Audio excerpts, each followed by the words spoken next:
За хуулийг зарчмын хүрээнд бол дэмжиж байгаа. Тэр нь эдийн засагт илүү ээлтэй байх тэр орчныг бүрдүүлэх хуулийг бол дэмжинэ.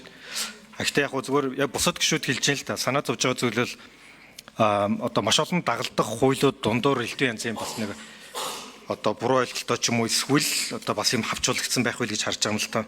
Тэгээ яг түрүүн би хэлсэн нэг ашигт малтмлын тухай хуулийн нэмэлт өөрчлөлтөр бол яг нэг 25-ын 7, 25-ын 8 гэсэн тэр хоёр заалт бол ер нь дараа нь тэрийг авахгүй болохгүй л дээ.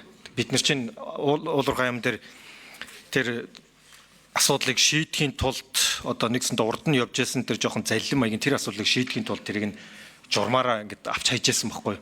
Тэгэхээр энэ бол ингээ хуулийн дотор ингээ ороод ирсэн байна. За тэгээд дээрэс нь бас урд нь нөгөө журмаар зохицуулж оноожуулт явдаг байсан. Тэр одоо энэ дээр бас нөгөө 60 оноо гэд хуулийн дээр бид нар оруулаад ирчихэж байгаа. Уул нь анх уулын 75 оноогоор эхэлж исэн жишээ нь.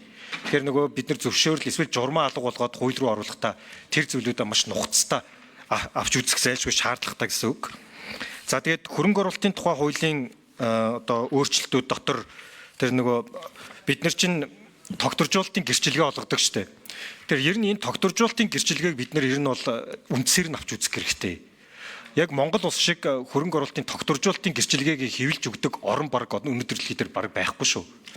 Түрүүн сая хоёр жишээ хэлж гин тэр хоёр жишээ хоёулаа буруу хэлж шүү.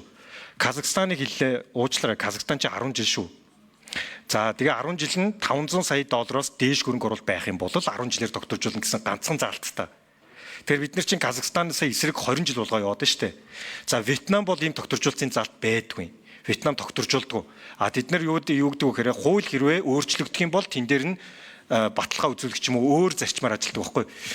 Тэгэхээр энэ одоо тогтворжуулалтын гэрчилгээгээ улам одоо илүү жоохон олон улсын жишг рүү бид нар аваачих хэрэгтэй юм л да. Тэгэхээр энэ хөрөнгө оруулалтын тухай хуулийн яг ялангуяа тэр хэсэг дээр бол бид нар ялангуяа OECD-гийн одоо зөвлөмж маш ойлгомжтой байгаа. Олон улсын яг зарчмыг засгасан.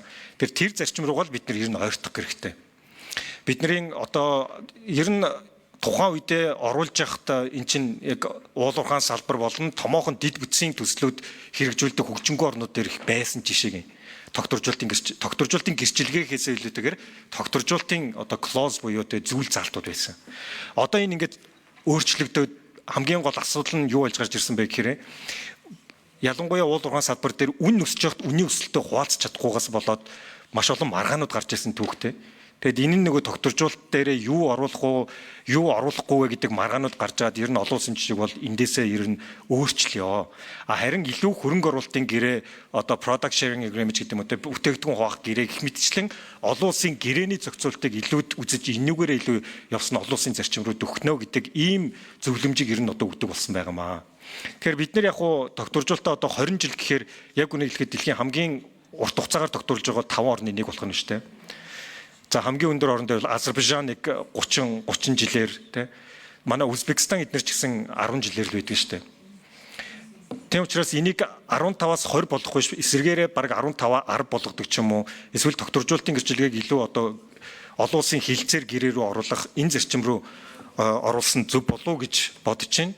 За тэгээд зарчмын хүрээнд бол хуулиа дэмжиж, ажлын хэсгийн хүрээнд бол энэ дээр бас нэлээд суугаад одоо дэвшилтэд өөрчлөлтүүдийг авчрах боломжтой гэж харж байна. За